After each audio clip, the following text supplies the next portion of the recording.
আরেকটি দারুণ স্বাদের রেসিপি নিয়ে আসলাম, সব বাঙালিদেরই প্রিয় মোচার ঘন্ট।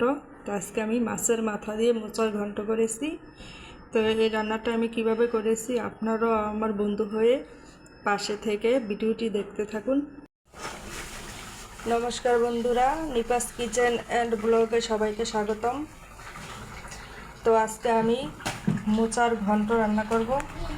তার জন্য এখানে মোচাটা এভাবে কেটে হলুদ দিয়ে সেদ্ধ করে নিয়েছি। এখানে আলুটা একটু ভাপিয়ে এভাবে কেটে নিয়েছি। আর একটা মিনার কাপ মাছের মাথা নিয়েছি। আর এখানে আদা আর জিরা বেটে নিয়েছি। তো এখন আমি এই মাছের মাথাটা কেটে ভেজে নেব। আগে থেকে তেলটা দিয়ে দিয়েছি, এখন মাছের মাথা ভেজে নেব। এই যে দেখুন বন্ধুরা, মাছের মাথাগুলো ভাজা হয়ে গেছে, এখন উঠিয়ে নেব। একই তেলে আলুগুলো ভেজে নেব।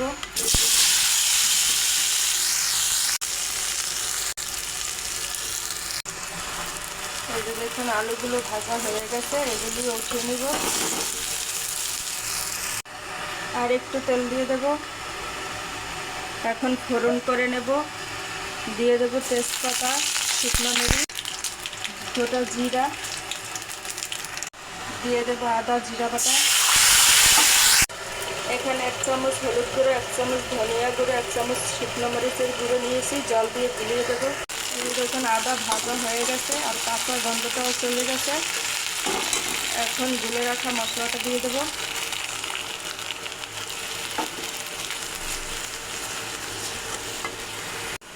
এখন মশলাটা ভালো করে কষিয়ে নেব। পরিমাণ মতো লবণ দিয়ে দেবো। এই যে দেখুন বন্ধুরা, মশলাটা কষানো হয়ে গেছে। এখন সেদ্ধ করে রাখা মোচাটা দিয়ে দেবো। এখন মশলার সঙ্গে মিলিয়ে নেব।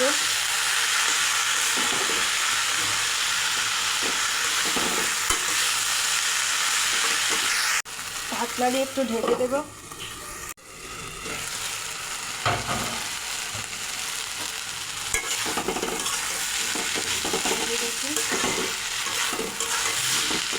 এখন ভেজে রাখা আলু দিয়ে দেবো।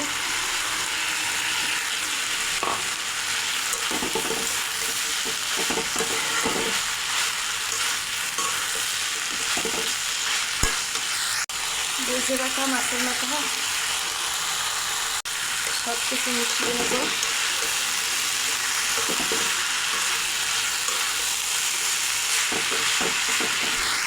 এখন অল্প একটু গরম জল দিয়ে দেব।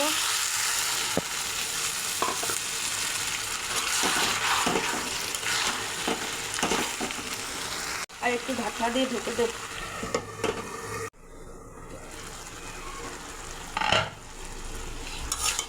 এই যে রান্নাটা হয়ে আসছে, তো এখন গরম মশলা দিয়ে দেব। এখানে আস্ত ধনিয়া, জিরে, দারচিনি, এলাচ ভেজে বেটে নিয়েছি, দিয়ে দেব।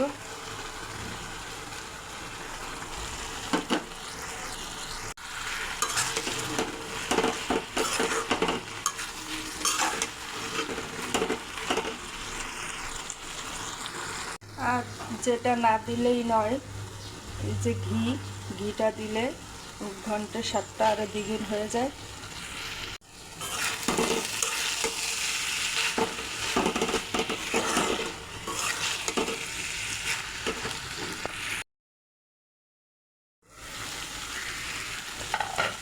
এই যে বন্ধুরা, রান্নাটা হয়ে গেছে, এখন আমি এটা নামিয়ে নেব। তো এই যে বন্ধুরা, রান্নাটা হয়ে গেছে, নামিয়ে নিয়ে এসেছি। তো কেমন লাগলো অবশ্যই কমেন্ট করে জানাবেন। পারলে চ্যানেলটি সাবস্ক্রাইব করে লাইক শেয়ার করে দিবেন। আরেকটা কথা, এই চ্যানেলটি এখন থেকে এই নামেই থাকবে। তো ভিডিওটি এই পর্যন্তই। সবাই ভালো থাকুন, সুস্থ থাকুন। নমস্কার।